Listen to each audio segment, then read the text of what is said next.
is phenomenal. Necessarily difficult. It just means that the tasks that we have, people will consider to be difficult. As an example, here's a little cup. How do you move the background on it? If you have basic masking skills, that's going to be a challenge for you because whatever's behind it is usually stuck in there with it. And if you just make a selection around the edge, copy it, and put it in another document, my hand would still be showing through it, right? I want to take this glass, lift it up, and be able to put anything I want behind it as a new background. And so that's an example of what I consider to be advanced masking. Other examples would be hair. You know, if somebody has blonde hair blowing in the wind and you have little wisps of it, some of them might be even partially transparent, especially if they're in motion. How do you get it where you can remove the background there without giving them a haircut and without making it look like you used an X-Acto knife to cut them out, you know, where it looks artificial. Those are the kind of tasks.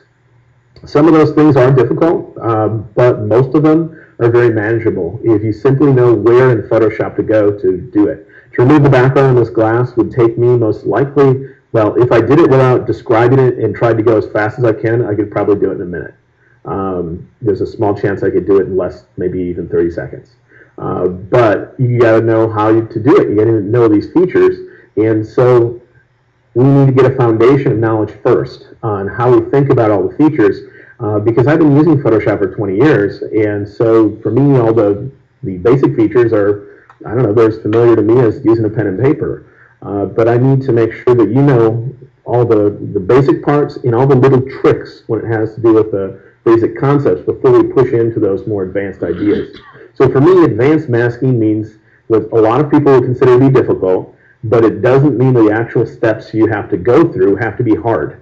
Having said that, I do expect some people to get lost at some point where things will go over their head, but I hope that won't be the majority of the class, just certain areas, because in advanced masking, we got to push it. So I'll make sure that those of you that haven't done a lot of masking in the past will get a lot of value out of it. You can go over your head on occasion. Those of you that used it for a long time, I'm going to fill in all the little gaps in your knowledge and push you harder, even into more advanced stuff. So we'll have a wide variety. To start off with, I want to start with the basic selection tools and show you tricks about using them. Sometimes there are hidden keyboard shortcuts where you hold down some weird key and it does something you're probably not aware of. And once you know those things, those basic selection tools become much more useful. And then once we've covered that, then we'll start progressing into more intermediate and advanced ideas. Sound good? All right. So if you want to see a few examples, if we look at my screen, I'm just going to cycle through a few images. And just so you know, today, I think there's only one image that I can think of offhand of all the images I've used that I've ever worked on before. Meaning I haven't tried anything experimented other than the image that I used for hair. I needed a promo for the class, and I think I've used it before. But I want to be challenged by this so that if I would run into a problem, I run into the problem. I'll show you how I deal with it or tell you the direction I'd head. So here are some examples. In this case, this is me doing light painting in Iceland with molten steel wool. I'm spinning molten steel wool in molten metals flying off of it. What if I want to isolate that orange thing and put it on a new background? Doesn't that sound like something would be a little bit difficult to do with all its little things and loopies and all that kind of stuff? Well, we'll see if I can figure out how to do it if we have time. Not everybody needs to do that, so for me it's not critical we get to this image, but it's an example of something that I would consider to be an advanced masking task. Okay, okay, this is a chunk of iceberg that has melted and it's sitting up on the beach. I want to put a blue background behind it. If I put a blue background behind it, I need to be able to see through it to the blue.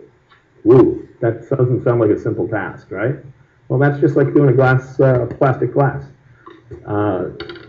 Here I just might need a shape. This shape that's around here is a simpler task, but I might need that edge to be really crisp and perfect so that if I put it on something else, it might almost be as crisp on the edge as a logo. Then you got to make sure you're thinking about it right to do it. I'm not sure if I'll do this or not, but I want to remove the background on that rainbow, put it in a different picture. Here I think that sky is too darn boring. And no, those aren't full-size houses. They're little bitty. You can tell by what's here. But this is in Iceland. I found that. I thought it was cute. And the sky's too boring. I might want to pop in a new sky, but if I do, all these little blades of grass and things, they're going to need to combine with that new sky and